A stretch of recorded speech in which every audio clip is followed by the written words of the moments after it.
Bismillahirrahmanirrahim. Assalamualaikum warahmatullahi wabarakatuh. Saya Febriana dari Prodi Manajemen Dakwah kelas 4B dengan NIM 1190831. Baiklah, di sini saya akan menjawab dari soal UAS yang pertama, yaitu bolehkah seseorang berpindah-pindah mazhab? Jika boleh, apa alasannya, dan jika tidak boleh, apa alasannya? Baiklah, untuk ini para ulama cenderung membolehkan secara mutlak, tapi ada juga yang tidak membolehkan. Alasan yang tidak membolehkan itu karena melarang seseorang berpindah-pindah mazhab agar tidak terjadi kerancunan dalam ibadahnya. Karena sebab-sebab tiap amal yang dilakukan di suatu mazhab itu dihasilkan dari penyimpulan hukum atau istinbat yang menggunakan kaidah yang pakem atau kaidah yang kental. Nah, sehingga menurut kalangan dari yang tidak membolehkan ini, itu seperti berpindah-pindah mazhab semaunya, itu adalah praktik terlarang. Nah, dari kalangan yang tidak membolehkan ini, itu bukan secara mutlak melarang seseorang berpindah pendapat fikih. Yang dilarang itu adalah berpindah-pindah mazhab dengan tujuan mencari-cari perkara yang mudah dalam suatu permasalahan agama, sehingga yang membuatnya itu menjadi beda pendapat dengan yang lain. Jadi itu niatnya dia juga itu melakukan berpindah-pindah mazhab itu untuk apa? Jika niatnya salah, itulah yang dilarang. Jika niatnya itu untuk tujuan mencari-cari yang mudah, nah itu yang dilarang. Nah, kalau bisa sih dianjurkan untuk berpegang teguh di satu pendapat mazhab, karena berpindah-pindah mazhab itu perkara mubah atau bisa makruh. Yang diharamkan itu adalah melakukan taflik dengan tujuan mencari yang mudah. Apa itu taflik? Taflik itu taflik itu adalah mengeplos pendapat mazhab dalam satu permasalahan ibadah. Nah, itu namanya taflik. Dan Imam Al-Ghazali itu menjelaskan alasan dilarangnya praktik taflik karena condong pada mengikuti hawa nafsu, sementara syariat menurut beliau datang untuk mengekang liarnya hawa nafsu yang ada pada diri kita sendiri, sehingga perkara tersebut dikembalikan kepada syariat, jadi bukan hawa nafsu. Dan pendapat yang tidak membolehkan ini itu adalah pendapat yang dianut oleh mayoritas ulama mazhab. Kan pendapat kalangan yang membolehkan secara mutlak itu sekelompok ulama lainnya berpendapat bahwa pendapat mazhab bukanlah hal yang dilarang, baik secara talfik ataupun bukan. Hujjah di kalangan ini adalah tidak adanya dalil yang memerintahkan seseorang untuk berpegang di satu pendapat. Yang ada hanya perintah dari Allah, yaitu terdapat dalam Quran surah An-Nahl ayat 43 yang berbunyi, "Maka bertanyalah kepada orang yang punya pengetahuan jika kamu tidak mengetahui." Dan ayat di atas itu hanya mengisyaratkan seorang muslim bertanya kepada ulama mengenai urusan agama, dan Allah tidak membatasi kepada siapapun, sebagaimana Rasulullah SAW dahulu juga tidak membatasi orang-orang untuk bertanya dalam urusan agama kepada satu sahabat saja, tapi beliau membolehkan siapapun sahabat kala itu untuk jadikan rujukan untuk persoalan agama. Dan yang secara lantang membolehkan praktik berpindah mazhab secara talfik sekalipun adalah kalangan mazhab Hanafiyah, di antaranya Imam Kamaluddin Muhammad bin Abdul Wahid Ibnu Human pada tahun 750 sampai 808 Hijriah. Dan demikian juga ini diamini oleh sebagian kalangan Malikiyah. Nah, jadi kesimpulan dari jawaban nomor 1 itu adalah mazhab itu kan sarana untuk memudahkan kita dalam mengamalkan agama, jangan dipersulit. Mengamalkan agama secara baik dan benar, bukan untuk membuat sulit ataupun repot, meskipun di saat yang sama berfungsi untuk mengatur agar hukum agama tidak dijalankan seenak perut orang. Kalangan yang melarang berpindah-pindah mazhab itu bukanlah melarang seseorang berpindah-pindah mazhab secara mutlak. Yang dilarang itu adalah talfik, karena akan berpotensi menjadi ajang mengamalkan agama sesuai semau dan seenaknya saja. Demikian juga yang membolehkan secara mutlak. Yang dibolehkan itu pendapat yang bisa dipertanggungjawabkan, bukan mengikuti hawa nafsu atau selera pribadi. Nah, jika jika kalian mau aman, lebih baik kita bisa memahami tujuan dan maksud baik dua kubu pendapat ini, antara mazhab yang membolehkan dan mazhab juga yang tidak membolehkan. Kita akan bisa memadukan keduanya dalam sebuah prinsip yang sederhana. Sebaiknya kita memang jangan bermazhab, tapi juga jangan fanatik. Yang soal nomor 2 itu tentang apa yang melandasi ulama mazhab atau ulama fikih yang berbeda pendapat dan apa alasannya. Alasan dasar mereka berbeda pendapat. Yang pertama itu adanya perbedaan keragaman atau tabiat kehidupan. Dan di sini bisa kita lihat dari keberagaman perbedaan yang menjadi tabiat kehidupan itu. Yang pertama itu antara keistimewaan Allah dan keberagamaan sang hamba atau makhluk. Dan yang kedua itu peluang keragaman pada level kebenaran atau agama. Dan yang ketiga itu jenis-jenis perbedaan secara umum. Perbedaan itu berdasarkan kategorisasi, yaitu yang pertama hati atau akidah. Nah, perbedaan hati ini berupa perbedaan iman sehingga menghasilkan sikap loyal dan sikap disloyalitas. Dari sisi eksternal non-muslim ini mutlak terjadi. Dan 2 itu sikap atau perbuatan. 3 etika atau moral. Perbedaan di sini mencakup 3 mazhab, yaitu mazhab irfani, mazhab falsafi, dan mazhab ahlaki. Mazhab ahlaki adalah mazhab spesial Ahlus Sunnah wal Jamaah. Dan yang kedua, mazhab lainnya, terutama mazhab falsafi sangat terkontaminasi oleh pemikiran luar. Dan yang keempat itu pemikiran ideologi atau filsafat. Ideologi dan filsafat. Nah, perbedaan ini umumnya terjadi karena masalah referensi pengetahuan yang dikenal dengan istilah filsafat ilmu pengetahuan. Dan disinilah istilah epistemologi dengan kajian hakikat ilmu ontologis dan kegunaan ilmu aksiologis ikut berperan secara komparatif dengan hal yang sama dengan apa yang ada di luar Islam. Dan yang ketiga itu perbedaan ikhtilaf dan perselisihan atau iftiraq. Nah, terkadang karena perbedaan ini yang membuat suatu kalangan berselisih, itu tentu tidak semua perbedaan berakhir pada mesin perselisihan.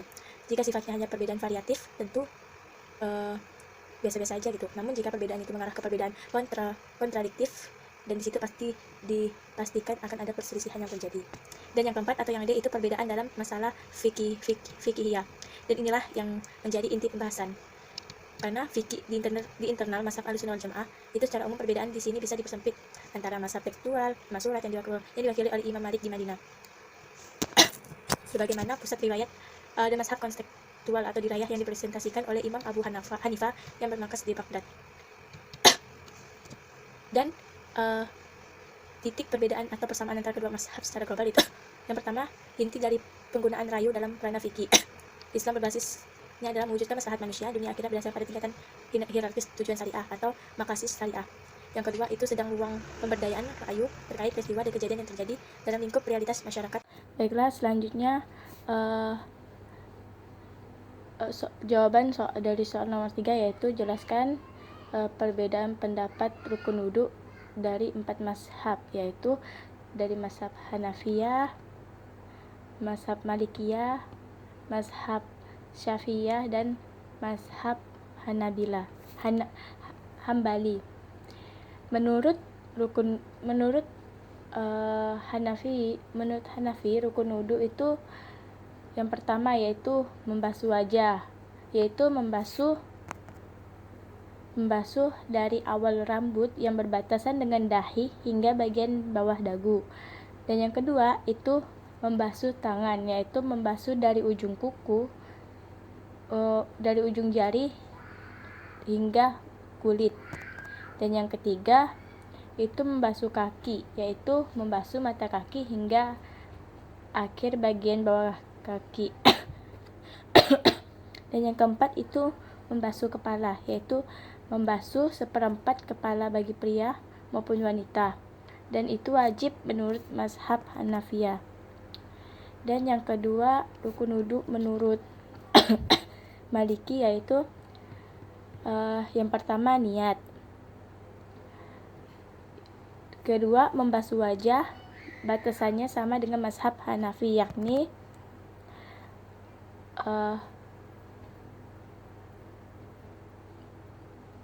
yang ketiga membasuh rambut kepala dari batas rambut dengan dahi sampai ke bagian belakang kepala bagi pria dan wanita.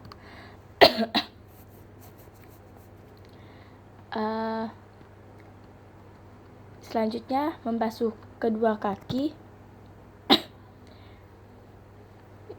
yaitu selanjutnya mualah, yaitu bergegas mengusap bagian wudhu dan wudhu agar bagian wudhu yang telah dibasuh tidak kering. Menggosok bagian wudhu dan mengalirkan air ke anggota wudhu.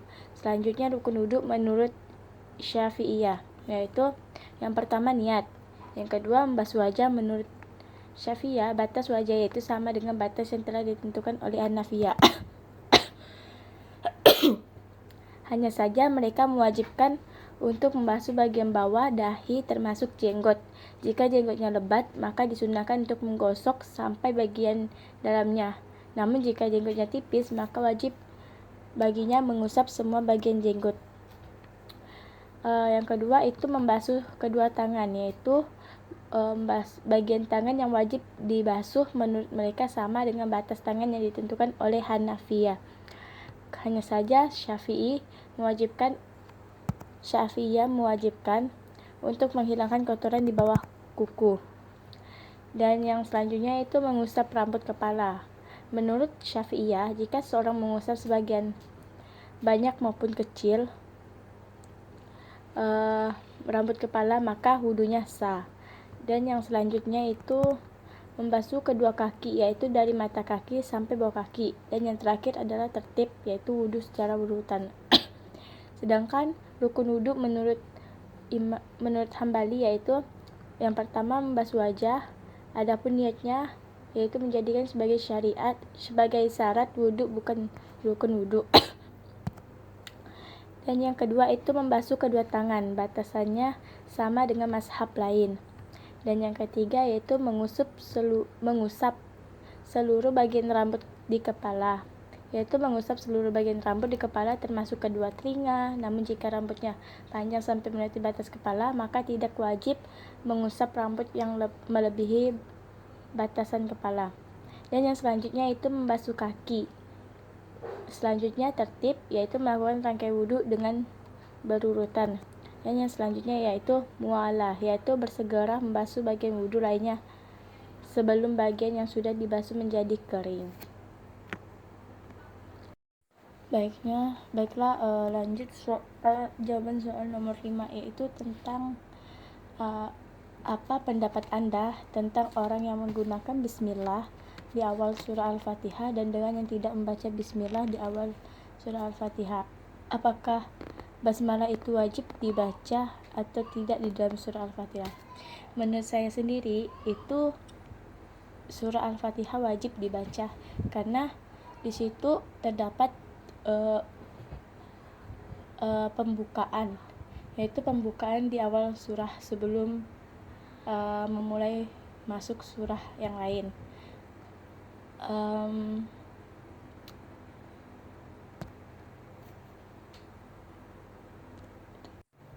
Dan apakah wajib dengan membaca basmalah? Menurut saya sendiri sih wajib, karena sesungguhnya basmalah itu adalah salah satu ayat dari surah Al-Fatihah. Dan adapun ketika orang sholat, ada yang langsung Alhamdulillahirabbil alamin tanpa kita mendengar kata basmalahnya. Nah, bisa jadi di awal kata basmalah itu yang imam tersebut itu membacanya dengan sir atau pelan. Nah, hal itu termasuk sering kita temui kayak di imam Mekah atau imam Madinah, ya langsung alhamdulillah tanpa bismillah. Maksudnya bukan tanpa, tapi dibaca dengan pelan sehingga yang terdengar hanya kata alhamdulillah. Nah, mungkin hanya itu jawaban dari soal-soal UAS saya. Salah dan kurangnya saya mohon maaf. Allahu taufiq wal hidayah. Wassalamualaikum warahmatullahi wabarakatuh.